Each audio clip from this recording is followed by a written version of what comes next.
Hello everyone. सो आज की class में हम ह्यूमन फिजियोलॉजी की जितने भी डिसऑर्डर्स हैं उनको कंप्लीट करने वाले हैं। और आज के लेक्चर में जितनी भी चीज़ें मैं आपको बताऊंगी, जितने भी डिसऑर्डर्स मैं बताऊंगी, सारे जो है इंपॉर्टेंट है, एनसीईआरटी के हैं। और आउट ऑफ एनसीईआरटी जो भी हमारे नीट में पूछा जाता है उन सब के ऊपर हम बात करने वाले हैं। तो ये वन शॉट रहेगा और इसमें पूरा का पूरा डिसऑर्डर हम कंप्लीट करने वाले हैं ह्यूमन फिजियोलॉजी का। तो आइए मेरे साथ जो है आप इसको समझिए। तो सबसे पहले जो इसमें डिसऑर्डर है वो स्टार्ट होता है विद द मतलब हमारा जितने भी चैप्टर्स है ब्रीदिंग से लेकर के जो हमारा कंट्रोल एंड कोऑर्डिनेशन तक है, वहां तक पूरा चैप्टर जो है उसमें जितने भी डिसऑर्डर्स आते हैं उसको कंप्लीट कर रहे हैं। और इसके पहले हमने सारे एग्जांपल्स वाला सीरीज को कंप्लीट किया है, तो आप उसको जाकर के देख सकते हैं। स्टार्ट करते हैं हम डिसऑर्डर्स को। और सबसे पहला चैप्टर हमारा that is breathing and exchange of gases.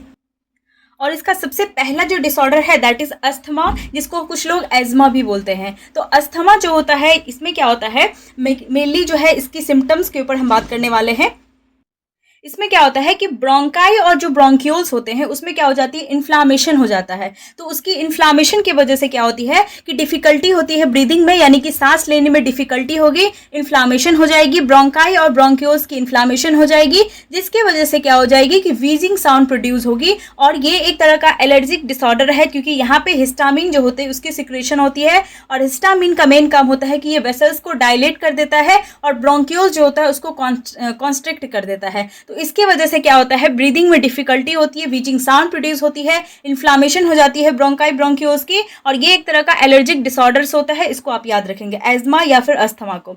ठीक है, उसके बाद हम चलते हैं नेक्स्ट डिसऑर्डर की तरफ, दैट इज इम्फाइसिमा। और इम्फाइसिमा जो है ये एक तरह का क्रोनिक डिसऑर्डर होता है, लॉन्ग टर्म डिसऑर्डर होता है। और इम्फाइसिमा ये होता है due to the excessive smoking, जो बहुत ज्यादा स्मोकिंग करने की वजह से जो है ये इम्फाइसिमा हो सकता है, जिसमें कि एल्वेलाई की जो वॉल होती है वो डैमेज हो जाती है, क्योंकि वहां पे अमाउंट मतलब ऑक्सीजन नहीं, कार्बन डाइऑक्साइड जो है उसके साथ जो है मिलकर के हीमोग्लोबिन जो है उसके साथ मिल जाता है कार्बन डाइऑक्साइड के साथ, और वहां पे ऑक्सीजन का सप्लाई कम हो जाता है। तो इसके वजह से एल्विलाई की जो वॉल होती है वो डैमेज हो जाती है और रेस्पिरेटरी सरफेस एरिया भी क्या हो जाती है, घट जाती है, क्योंकि स्मोकिंग, एक्सेस स्मोकिंग की वजह से क्या होता है, सरफेस एरिया उसका डिक्रीज हो जाता है। तो इम्फाइसिमा के अंदर आपको याद रखना है सबसे पहली चीज दैट इज ये एक तरह का क्रोनिक डिसऑर्डर है। इसमें एक्सेसिव स्मोकिंग की वजह से इम्फाइसिमा होती है, एल्विलाई की जो वॉल होती है वो डैमेज हो जाती है, उसके बाद रेस्पिरेटरी सरफेस जो होता है वो क्या हो जाता है, रिड्यूस हो जाता है, डिक्रीज हो जाता है।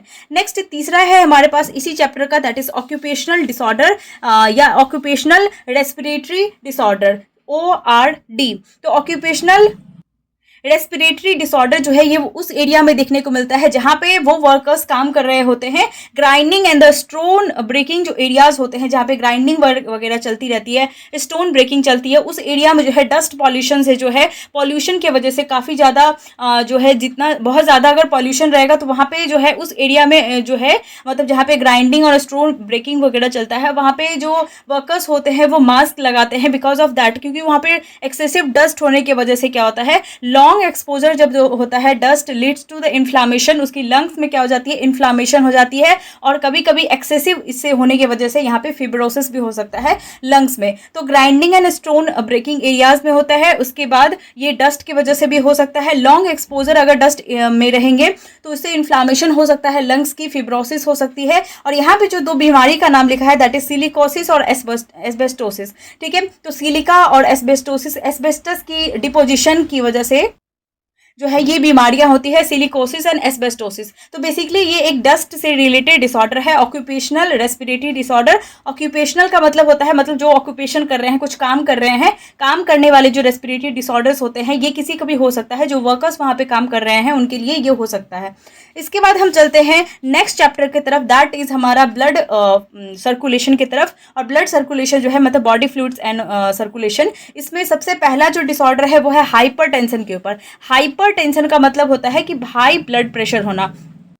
अब हाई ब्लड प्रेशर कितना हो जाना, जो नॉर्मल हमारा बीपी यानी कि ब्लड प्रेशर होता है वो होता है 120/80। 120 जो होता है सिस्टोलिक प्रेशर होता है और 80 जो होता है वो डायस्टोलिक प्रेशर होता है। तो नॉर्मल बीपी कितना है 120/80, और इससे ज्यादा अगर इससे ज़्यादा हो जाता है, नॉर्मल बीपी से अगर ज़्यादा हो जाता है, तो वही कहलाता है हमारा हाई ब्लड प्रेशर, जिसको हम हाइपरटेंशन कहते हैं। तो नॉर्मल बीपी जो है वो 120/80 है, इससे ज़्यादा यानी कि हाई बीपी जो है इसको कंसीडर किया गया है। हमारा एनसीईआरटी लिखता है कि 140/90 इज हाइपरटेंशन, यानी कि 120 से 180 के बाद जो भी आएगी वो अप्रॉक्स जो है वो हाइपरटेंशन कंसीडर किया जाता है, हाई ब्लड प्रेशर कंसीडर किया जाता है। इसमें क्या वजह से क्या हो जाएगा, ये एक तरह का हार्ट डिजीज होता है, और यहाँ पे जो है ये अफेक्ट करता है ब्लड प्रेशर, मतलब काफ़ी जो हमारा ब्लड का जो प्रेशर है उसमें सिस्टोलिक डायस्टोलिक वॉल्यूम जो है वो काफ़ी ज़्यादा है, उसका प्रेशर काफ़ी ज़्यादा है, और वो जो बढ़ा हुआ बीपी है, वो ब्लड प्रेशर जो है, ब्लड की प्रेशर वो काफ़ी ज़्यादा है, वो अगर हमारे हार्ट तक पहुँचती है तो उससे क्या हो सकता है कि हमारी जो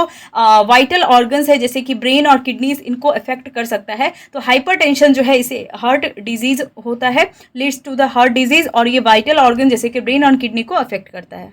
नेक्स्ट हम चलते हैं इसी चैप्टर के और डिसऑर्डर्स की तरफ, that is the coronary artery disease, जिसको हम अथीरोस्क्लेरोसिस भी कहते हैं। और जो कोरोनरी आर्टरी डिजीज होता है, इसमें क्या होता है कि कैल्शियम, फैट्स, कोलेस्ट्रॉल, जो देखो कोरोनरी आर्टरी डिजीज इसलिए कहलाता है क्योंकि यहाँ पे जो कोरोनरी जो आर्टरी होती है उसमें क्या हो जाता है, मतलब कोरोनरी आर्टरी वो आर्टरी होती है जो हमारे जो हार्ट होती है, हार्ट मसल्स, उसको ब्लड सप्लाई करती है। हार्ट मसल की जो खुद की जो आर्टरी है वहाँ पे जो उसको ब्लड सप्लाई करता है वो होता है कोरोनरी आर्टरी। अब कोरोनरी आर्टरी का काम है कि वो ब्लड सप्लाई करेगा हमारे हार्ट को, लेकिन कोरोनरी आर्टरी में क्या हो जाता है कि एक्सेसिव जो है हम जो जंक फूड अगर खा रहे हैं या फिर ऑयली फूड्स हम खा रहे हैं, तो उसके वजह से क्या होता है कि कैल्शियम, फैट, कोलेस्ट्रॉल और फाइबर्स जो है उसका डिपोजिशन होने लगता है उस कोरोनरी आर्टरी में, और कोरोनरी आर्टरी में उसके डिपोजिशन की वजह से क्या होता है, उसका जो ल्यूमेन होता है वो पतला हो जाता है, नैरो हो जाता है, और नैरो होने की वजह से क्या होगा कि सफिशिएंट अमाउंट ऑफ ब्लड जो है वो हार्ट को नहीं मिल पाता है, और सफिशिएंट अमाउंट ऑफ ब्लड अगर हार्ट को नहीं मिल पाएगा तो उससे क्या होता है, इससे एक कंडीशन आती है जिसको हम कहते हैं मायोकार्डियल इन्फार्क्शन, जिसको हम हार्ट अटैक कहते हैं। और अगर एक्सेसिव ब्लड हमारे हार्ट तक नहीं पहुंचेगा, एक्सेसिव अमाउंट ऑफ जो है जितना चाहिए हमारे हार्ट को वो अगर नहीं मिलेगा, क्योंकि ल्यूमेन जो है वो पतला हो गया है, तो एक्सेसिव अमाउंट ऑफ ब्लड तो जाएगा नहीं उस एरिया से, तो वहाँ पे क्या हो सकता है, मायोकार्डियल इन्फार्क्शन हो सकता है, जिसको हम हार्ट अटैक भी कहते हैं। तो ठीक है, ये आप अच्छे से याद रखेंगे। उसके बाद हम चलते हैं एंजाइना पेक्टोरिस की तरफ। एंजाइना पेक्टोरिस जो होता है, जब इनफ ऑक्सीजन जो है वो, ये एक्चुअली जो है कोरोनरी आर्टरी डिजीज का ही है फॉर्म, जिसमें क्या होता है कि मतलब इसको हम अथीरोस्क्लेरोसिस भी कह सकते हैं, कोरोनरी आर्टरी डिजीज, और उसका ही एंजाइना पेक्टोरिस होता है। एंजाइना पेक्टोरिस में मेनली क्या होता है कि वहाँ पे क्या होता है कि ब्लड अगर सफिशिएंट नहीं पहुँच पाया, ब्लड नहीं पहुँच पा रहा है, इसका मतलब है कि ऑक्सीजन भी अच्छे से डिलीवर नहीं हो रहा है हमारे हार्ट तक, क्योंकि वहाँ पे कोरोनरी आर्टरी क्या हो गई है, ब्लॉक हो गई है। कोरोनरी आर्टरी ब्लॉक होने की वजह से ब्लड नहीं पहुँच रहा है, ऑक्सीजन नहीं पहुँच रही है। ऑक्सीजन नहीं पहुँचेगा तो क्या होगा, बहुत ही सीवियर एक्यूट चेस्ट पेन होगा, चेस्ट में काफ़ी हेवी पेन होगा, जिसके वजह से क्या होता है कि इंसान जो है वो मर भी सकता है। ये मोस्ट कॉमन होता है मिडिल या ओल्ड एज में। और एंजाइना पेक्टोरिस एक तरह का जो है, ये एक तरह का मतलब हार्ट अटैक से बचाने का एक तरीका भी है, क्योंकि इससे पता लग जाता है मतलब एंजाइना पेक्टोरिस एक्यूट अगर चेस्ट पेन होने लगे तो इसका मतलब है कि कुछ दिक्कत है हमारे हार्ट से रिलेटेड, और फिर हम जल्दी से अगर हॉस्पिटल पहुंचे, डॉक्टर के पास पहुंचे, तो ये चीज़ें ठीक भी हो सकती है। कोरोनरी आर्टरी डिजीज यानी कि हार्ट अटैक से बचाया जा सकता है उस इंसान को। तो एंजाइना पेक्टोरिस एक तरह से थोड़ा अच्छा भी है, एक्यूट चेस्ट पेन जो है इसमें होने लगता है, और ये मिडिल एज या ओल्ड एज में हमें देखने को मिलता है मेनली। हार्ट फेल्योर की बात कर ले तो हार्ट फेल्योर में क्या होता है कि heart is unable to pump the sufficient amount of blood required for the body. हमारी बॉडी को जितनी ब्लड चाहिए उतना अमाउंट ऑफ ब्लड पंप नहीं कर पा रहा है, किसी भी कारण से हो सकता है, क्योंकि वहाँ तक मान लो ब्लड नहीं पहुँच रही है उतनी, या फिर वो इन कंपैटिबल है, वो जो है मतलब सफिशिएंट नहीं है कि वो जो बॉडी है उसकी नीड को पूरा कर सके, ब्लड सफिशिएंट अमाउंट नहीं पहुँच पा रहा है, मतलब हार्ट पंप नहीं कर पा रहा है उतना अच्छे से, तो वहाँ पे क्या होता है, कंजेस्टिव हार्ट फेल्यूर होता है। कंजेस्टिव हार्ट फेल्यूर जिससे क्या हो जाता है कि लंग्स में भी कंजेशन होना स्टार्ट हो जाता है, और लंग्स और हार्ट की कंजेशन हो जाती है, तो ये हार्ट फेल्यूर की कंडीशन होती है। इसके बाद हमारे पास आता है कार्डियक अरेस्ट, और कार्डियक अरेस्ट में क्या हो जाता है, अरेस्ट यानी कि यहाँ पे क्या होगा कि कंप्लीट स्टॉपेज हो जाएगा हार्ट की पंपिंग, हार्ट जो पंप कर रहा होता है उसमें कंप्लीट अगर स्टॉपेज आ जाता है तो उसको हम कार्डियक अरेस्ट कहते हैं, और यहाँ पे पर्सन डाई यानी कि मर भी सकता है। इसके बाद आता है हमारे पास हार्ट अटैक, और हार्ट अटैक तो मैंने ऑलरेडी आपको बता दिया है इन द CAD में, यानी कोरोनरी आर्टरी डिजीज में। यहाँ पे इनएडिक्वेट अगर ब्लड सप्लाई मिल रहा है हार्ट की मसल को, तो यहाँ पे हार्ट अटैक का चांसेस काफ़ी ज़्यादा होता है। इसके बाद हम चलते हैं हमारे इसी चैप्टर के अंदर इरिथ्रोब्लास्टोसिस फिटालिस की तरफ। और इरिथ्रोब्लास्टोसिस फिटालिस ये बहुत ही ज़्यादा इंपॉर्टेंट टॉपिक है, यहाँ से आपसे बहुत बार क्वेश्चन आता है। तो अगर आप इसको अच्छे से याद रखेंगे तो आपसे सारे क्वेश्चन बन जाएंगे अगर इससे पूछा जाएगा। तो ये क्या होता है इस केस में, जो है in case of RH incompatibility, जिसका ब्लड ग्रुप RH वाला होता है, उसमें ये देखने को मिलता है। RH इनकम्पैटिबिलिटी जो है ये केस होता है जिसमें कि जो मदर होती है, प्रेग्नेंट मदर, वो RH नेगेटिव है, और मान लेते हैं कि उसका जो फीटस है वो क्या है, RH पॉजिटिव है। तो अगर फीटस RH पॉजिटिव है इन केस, और मदर जो है वो नेगेटिव है, RH नेगेटिव है, तो वहाँ पे मान लेते हैं कि उसका पहला डिलीवरी हुआ, और पहला डिलीवरी होता है उस दौरान की काफ़ी हाई पॉसिबिलिटी होता है कि मदर और फीटल का जो ब्लड है वो मिक्स हो जाए। तो मदर और फीटल का अगर ब्लड मिक्स हो गया तो क्या होगा, मदर नेगेटिव है, RH नेगेटिव, लेकिन फीटस जो ब्लड है वो RH पॉजिटिव है। अगर फीटस का RH पॉजिटिव वाला उसके ब्लड में इंटर कर चुका है, दैट इज मदर के ब्लड में, तो मदर क्या करेगी, अब वहाँ पे RH एंटीबॉडी बनाना स्टार्ट करेगी उसके अगेंस्ट, RH पॉजिटिव ब्लड के अगेंस्ट। अब क्या होगा, द सेम फीमेल, वही फीमेल अगर दोबारा प्रेग्नेंट होती है तो उस दौरान क्या हो जाता है, यहाँ मैंने वही बताया है कि mother start preparing antibodies against the RH blood of the foetus. Foetus का जो RH पॉजिटिव होता है उसके अगेंस्ट क्या बनाने लगेगा, एंटीबॉडी बनाने लगेगा, RH एंटीबॉडी मदर। ठीक है, नेक्स्ट प्रेगनेंसी जब होगी तो फीटस, अब मान लेते हैं कि जो दूसरा प्रेगनेंसी हुआ उस दौरान भी फीटस क्या है, RH पॉजिटिव है। अगर दूसरा प्रेगनेंसी है तब भी अगर RH पॉजिटिव वाला फीटस है तो वहाँ पे एंटीबॉडी क्या हो जाएगा, जो एंटीबॉडी उसका बना हुआ है RH एंटीबॉडी मदर का, वो डिस्ट्रॉय कर जाता है, हमारे फीटस की जो RBC होती है उसको डिस्ट्रॉय करती है, और उसके डिस्ट्रॉय करने की वजह से क्या हो जाता है, सीवियर अनीमिया और जॉन्डिस हो सकता है उस बच्चे को, उस फीटस को। ठीक है, तो ये कंडीशन आप याद रखेंगे, इरिथ्रोब्लास्टोसिस फिटालिस। और यहाँ पे जो है इमीडिएटली आफ्टर फर्स्ट डिलीवरी के बाद रोगम दिया जाता है, जैसा कि हमारा NCERT कहता है। ठीक है, उसके बाद हम चलते हैं हमारे third chapter, that is excretion के ऊपर। और एक्सक्रीशन जो है इसमें स्टार्ट होता है हमारा यूरेमिया से। यूरेमिया वो कंडीशन होती है जिसमें कि हमारे ब्लड में जो है यूरिया की एक्यूमुलेशन होने लगती है, और इसमें जो होता है ये देखने को मिलता है। और यूरिया की एक्यूमुलेशन की होगी हमारे ब्लड में क्योंकि किडनी जो है वो फेल कर गई है, किडनी अपना काम अच्छे से नहीं कर पा रही है, तो यहाँ पे यूरिया एक्यूमुलेट होने लगेगी हमारे ब्लड में। और इसका जो है किडनी ट्रांसप्लांटेशन जो है बेस्ट ऑप्शन होता है इस केस में, क्योंकि यहाँ पे किडनी क्या हो गई है, फेल हो गई है, किडनी अच्छे से काम नहीं कर पा रही है, तो किडनी की ट्रांसप्लांटेशन होना बहुत ज़्यादा ही ज़रूरी है। तो यहाँ पे इसका जो है ये एक मेथड है, किडनी ट्रांसप्लांटेशन यूरेमिया के केस में।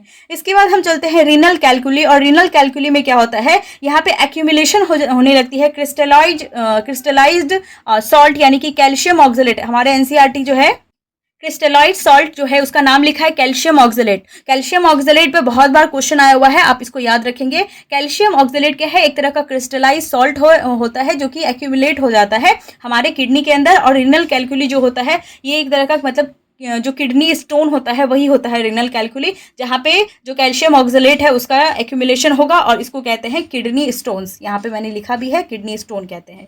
ठीक है, उसके बाद हम चलते हैं ग्लोमेरुलोनेफ्राइटिस। नेफ्राइटिस, आइटिस वर्ड अगर किसी भी वर्ड के पीछे अगर आइटिस वर्ड लिखा हुआ है बायोलॉजी के टर्म में, तो उसको हम कहते हैं कि उसका इन्फ्लामेशन हो गया है। तो यहाँ पे ग्लोमेरुलोनेफ्राइटिस है, यानी कि जो ग्लोमेरुलस होता है हमारे किडनी का उसमें इन्फ्लामेशन हो गई है। तो ग्लोमेरुलोनेफ्राइटिस क्या होती है, inflammation of glomerulus of the kidney, तो इसको कहते हैं ग्लोमेरुलोनेफ्राइटिस। इसके बाद हम चलते हैं कुछ और कंडीशंस की तरफ, ये बहुत ज़्यादा ही इंपॉर्टेंट है, जैसे कि haematuria, ketonuria, glycosuria and proteinuria. जो हिमैट यूरिया होता है, हिमैट का मतलब होता है, हीम का मतलब क्या होता है, ब्लड होता है, और यूरिया का मतलब होता है मतलब यूरिया या यूरिन हम कह सकते हैं।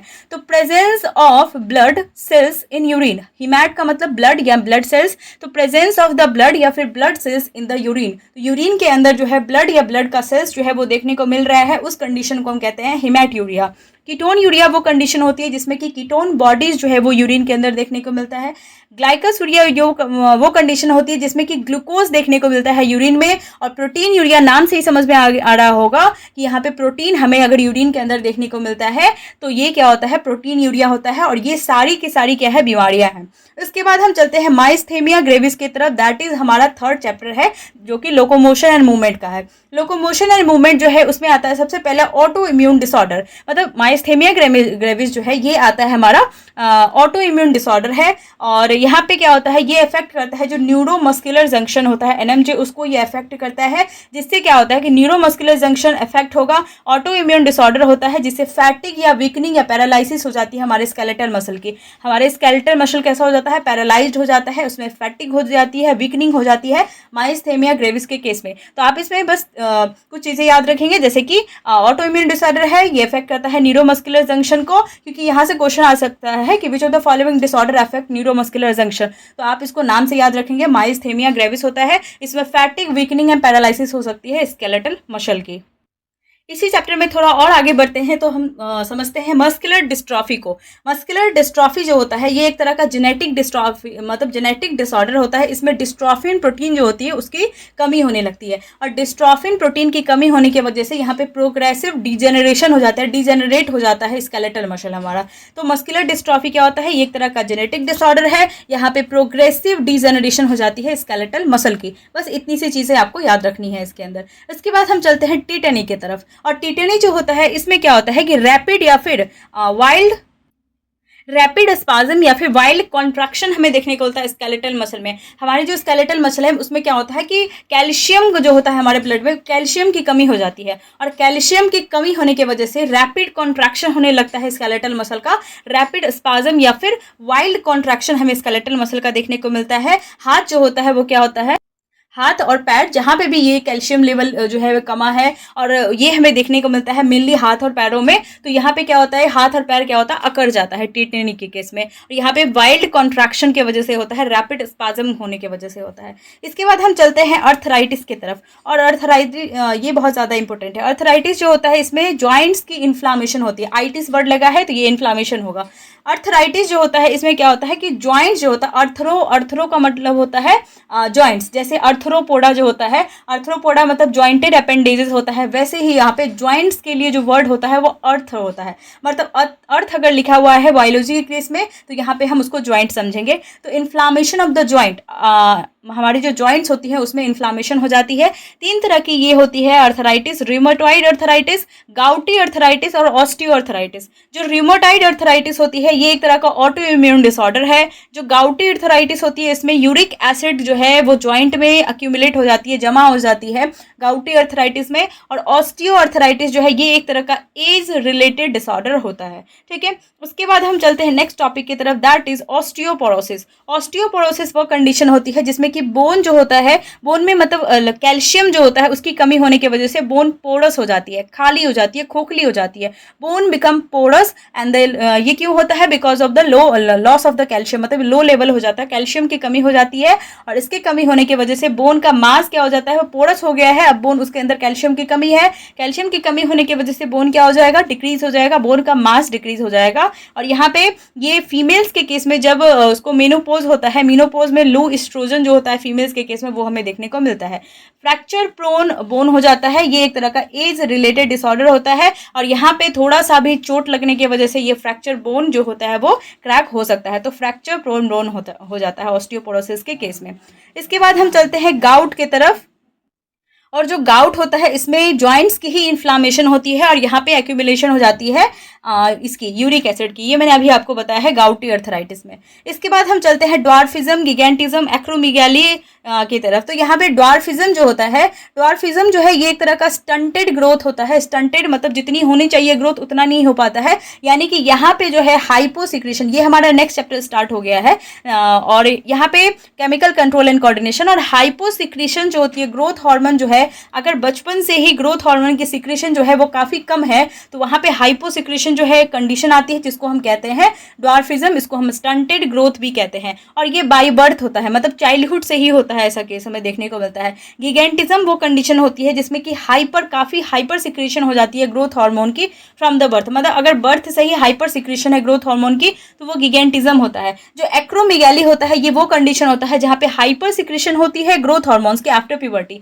मतलब प्यूबर्टी आने के बाद क्या होती है, हाइपर सिक्रेशन हो रही है ग्रोथ हार्मोन की, लेकिन वहां पे हमें पता है कि जो प्यूबर्टी आती है उसके बाद जो है मतलब ग्रोथ जो होता है वो जो है मतलब ओल्ड एज में जाकर के मतलब थोड़ा सा 18 एज तक जाते जाते क्या होता है, एज जो होता है वो रुक मतलब सॉरी ये हमारा जो हाइट होता है वो रुक जाता है। वो हाइट इसलिए रुक जाता है क्योंकि जो लॉन्ग बोन्स के अंदर एपिफाइसियल प्लेट होती है वो क्या हो जाती है, बंद हो जाती है। एपिफाइसियल प्लेट जो होती है, एपिफाइसिस, वही क्या कराती है, मतलब लॉन्ग बोन्स जो है उसकी ग्रोथ करवाती है। अब वही रुक गई है तो क्या होगी, वहाँ पे ग्रोथ नहीं हो पाएगी। तो यहाँ पे अब क्या होगा कि वो उसका मतलब अब उसमें हाइपर सिक्रेशन हो रही है ग्रोथ हार्मोन की। अगर हाइपर सिक्रेशन हो रही है, एपिफाइसियल प्लेट बंद हो गई है, तो अब जो ग्रोथ होगी वो क्या होगी, डिसफिगरमेंट वाली उसमें ग्रोथ वो होगी, यानी कि अलग अलग से मुंह और हाथ पैर में अजीब सा ग्रोथ होगा। मतलब लॉन्ग बोन्स जो होते हैं उसमें किसी भी तरह का ग्रोथ नहीं देखने को मिलेगा, बाकी जो है फेस और अजीब सा मतलब चेहरा हो जाता है, डिसफिगरमेंट हो जाता है एक्रोमेगाली के केस में। ठीक है, तो ये कंडीशन आप याद रखेंगे। उसके बाद है हमारे पास डायबिटीज इंसिपिडस। डायबिटीज इंसिपिडस वो कंडीशन होती है जिसमें कि यूरिन में जो है एक्सेसिव वाटर का लॉस होने लगता है, बहुत ज्यादा यूरिन में वाटर का लॉस काफी हाई है। और ये काफी हाई क्यों हो रहा है, क्योंकि जो डेफिशिएंसी है एडीएच जो होता है उसके एंटी डायूरेटिक हार्मोन जिसको हम वेसोप्रेशन भी कहते हैं, इसकी जो है डेफिशिएंसी हो जाती है। एंटी डायूरेटिक हार्मोन ये डायूरेसिस कराती है, मतलब एक्सेसिव यूरिनेशन जो होता है, एक्सेसिव लॉस ऑफ वाटर, इसको क्या करता है, ये रोकता है। अब ये रोकने का काम कर रहा है, मतलब इसकी डेफिशिएंसी हो गई है, तो डायबिटीज इंसिपिडस वो कंडीशन कहलाता है। इसके बाद हम चलते हैं नेक्स्ट डिसऑर्डर की तरफ, दैट इज क्रेटिनिज्म। और क्रेटिनिज्म वो कंडीशन होती है जिसमें कि T3 T4 जो है उसका जो है लेवल क्या हो जाता है, डिक्रीज हो जाता है। थायरोक्सिन जो होती है उसकी कमी हो जाती है, जिसको हम हाइपोथायराइडिज्म भी कहते हैं। हाइपोथायराइडिज्म कंडीशन जो है इसको हम क्रेटिनिज्म कहते हैं। ये हमें चाइल्ड के केस में देखने को मिलता है, और चाइल्ड में इसलिए देखने को मिलेगा क्योंकि जो प्रेग्नेंट मदर होगी उसमें T3 T4 लेवल जो होगा वो कम होगा, पहले से हाइपोथायराइडिज्म मदर होगी, तो उसी की वजह से जो है चाइल्ड जो बॉर्न होता है उसमें हमें क्रेटिनिज्म देखने को मिलता है। ठीक है, तो ये कंडीशन आप याद रखेंगे, और क्रेटिनिज्म चाइल्ड में होता है ये भी आप याद रखेंगे, यहाँ से क्वेश्चन आता है। उसके बाद यहाँ पे क्या होगा कि उस क्रेटिनिज्म जो चाइल्ड हो जाए, क्रेटिनिक जो चाइल्ड होता है उसमें फिजिकल मेंटल रिटार्डेशन देखने को मिलेगा, ग्रोथ स्टंटेड होगी, डीप म्यूटिज्म होगा, उसका आईक्यू लेवल भी काफी हद तक कम होगा। तो ये चीज आपको याद रखनी है। नेक्स्ट हम बात करते हैं मिक्सिडिमा की, और मिक्सिडिमा जो होता है ये भी हाइपोथायराइडिज्म का ही केस है, लेकिन यहाँ पे हाइपोथायराइडिज्म जो होता है वो एडल्ट के केस में देखने को मिलता है। ये क्रेटिनिज्म जो था उसमें हाइपोथायराइडिज्म जो है वो हमें चाइल्ड के केस में देखने को मिला है, लेकिन मिक्सिडिमा वो केस होता है जिसमें हाइपोथायराइडिज्म अडल्ट के केस में देखने को मिलता है। यहाँ पे मेटाबॉलिज्म जो है वो काफी स्लो दिखेगा, और मेटाबॉलिज्म स्लो होने की वजह से पफी यानी कि मोटा हो जाएगा, इंसान जो होगा वो मोटा हो जाएगा, पफी अपीयरेंस हो जाएगी। तो ये चीज आपको याद रखना है मिक्सिडिमा में।